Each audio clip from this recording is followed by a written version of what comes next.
Les 5 transformations du franc CFA depuis sa création. À l'occasion de sa visite en Côte d'Ivoire, le président français Emmanuel Macron en compagnie de son homologue Alassane Ouattara avait annoncé la fin du franc CFA au profit d'une nouvelle monnaie, l'ECO.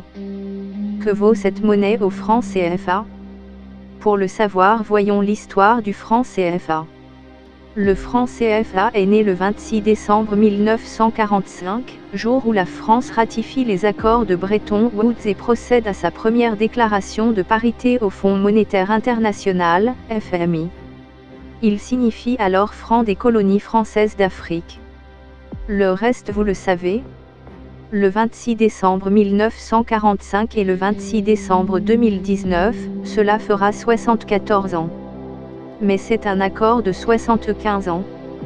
Ce qui veut dire que en 2020, ou ça passe ou ça casse.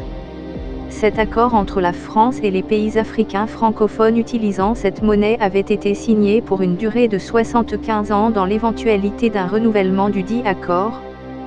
Comme tout accord ou contrat, celui-ci est toujours renouvelé un an avant son échéance, et nous y sommes en plein dedans. Depuis sa création jusqu'à maintenant, le franc CFA a connu de grandes transformations qui ont altéré sa valeur au cours des années. De 1945 à 1948, la France instaure le franc des colonies françaises d'Afrique comme seule et unique monnaie légale des colonies en effectuant sa première déclaration de parité fixe, un franc CFA égale 1,7 francs français, et restaure du même coup son autorité monétaire, via la Caisse centrale de la France d'outre-mer. Dans les années entre 50 et 60, indépendance progressive des territoires colonisés et leur constitution en État, n'induit cependant en rien leur retrait de la zone du nouvellement nommé franc de la Communauté française d'Afrique. En effet, entre 1960 et 1973, seuls 4 États sur la quinzaine d'États appartenant à la zone franc se retirent des accords monétaires engagés au moment de leur indépendance. C'est notamment le cas de la Guinée, en 1960, parallèlement à la réévaluation de parité fixée à 1 franc français égale 50 francs CFA, suivi du Mali qui revendique lui, une souveraineté intégrale conditionnée par l'indépendance monétaire.